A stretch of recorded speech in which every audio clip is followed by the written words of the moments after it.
I just read, "There's more time than you think," from an old message I opened up to from the RAPTURE book. What? Oh, Lord, that's one of the worst things I've ever heard. Say it isn't true. In fact, I can't say that because I don't know. But don't you think I can improve your health a little here and a little there? How about a lot here and a lot there? Jesus answered, "Your health depends on timing and the necessity. All of that is conjecture right now. Claire, it takes time to launch a world war. It takes a lot of pre-planning and depends on many elements, literally, such as stars and comets. In the meantime, I am creating with my creators and making heaven more real to those who do not know me, and you are one of them, so get busy. But in truth, I don't know when he will call it. Honestly, that is kept from me. Don't you think that is frustrating for me also?" Yes, Lord, you are caught in the middle, between the Father and your impatient bride. He continued, "I see and feel your plight keenly. I really do. I know how tired you are. I know you want to give up and go home, but you can do much good in the meantime.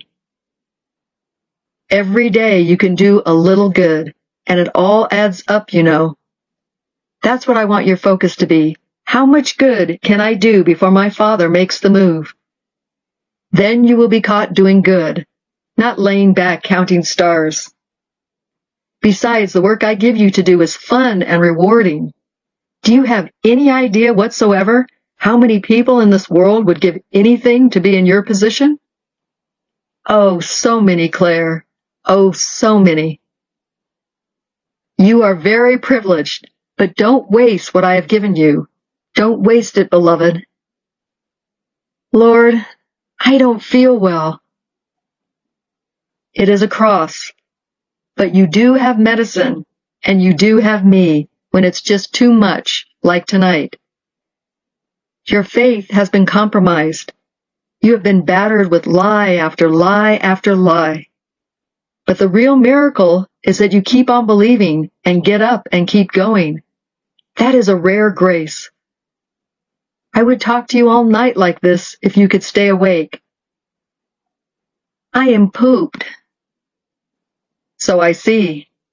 Get a good night's sleep and keep going. You are not unique in this. Christians everywhere are feeling this very same way, and you can speak your heart to them, as well as mine. It is true, my people. I do not know the day or the hour, but we are surely in the season. So it is hard. You all must look for things to do to bring in the harvest. Empower and disciple them, then send them out. There was work today that no one did, and there'll be work tomorrow that no one yet did. That's why I need you all to press in until my Father calls you. Some of you are so gift-laden that caravans of camels could not keep up with you. Don't waste those gifts. Use them. Leave this document up, and we will continue tomorrow. I love you." "Oh, Jesus, I love you. How kind of you to speak to me tonight. I care very much about your struggles, and by the way, you are never alone, just as the Rhema said tonight." The next morning, "Oh, Lord, how do you put up with me?" "With more love than you can ever imagine." "Well, I'm back, and ever so eager to listen." "Yes, I did call you to bring up the Chronicles again, but don't stop sharing the struggles. These same struggles are afflicting all those around the world, no matter where they are. It is especially difficult for Christians around the world who are being persecuted and driven from their homes with barely the shirt on their backs. How miserable it is for those who have worked for decades to tend the land and build a dwelling, now being driven from the little they had. You are quite rich in perspective. That is why I have called you to share as much as you can, and even share what you don't have, meaning to be prudent with your own personal necessities. Here, my dear ones, I want to tell you why the messages have been far between. We have been doing covenant prayer for several hours and days a week. Praying in tongues can be exhausting, especially when the Lord puts the burden on your shoulders and you carry it willingly. But because of that, we have not been having our usual prayer time where I receive a message. Although He is forming and teaching us through several hours of praying in tongues, when we are done, we are all very tired, even for days afterwards. Plus, we have to catch up on what we normally do during the week. So I apologize to you and ask you to please forgive me for not having lots of new messages. Also, I am putting music to some, and that takes a lot of time. Please pray for me. My strength is not what it used to be, so I am waiting on the Lord to supply His strength. I need your prayers, dear ones. I can't go this alone. I do not know what is being accomplished in covenant prayer, but I do know the enemy is fighting back, and that in itself is a good sign. Lord, do you want to add anything? Sweet love, as I have told you before, war is imminent. It is only a matter of time.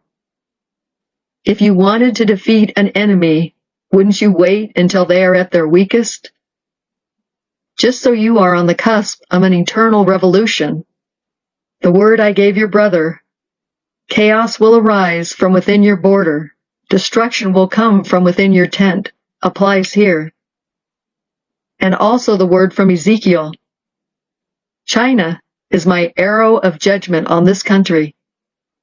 Understand that the old order of corruption, world domination, and exploitation of the poor is coming to an end. This country will rise from the ashes in the form she was meant to have, and the Roman deities will have no part in this. Here I believe he is referring to the paintings adorning the walls of the Capitol Rotunda in Washington, D.C., Masonic and secret societies. For the millennium, God will raise up this nation to be all she was called to be. There will be mercy and justice for all.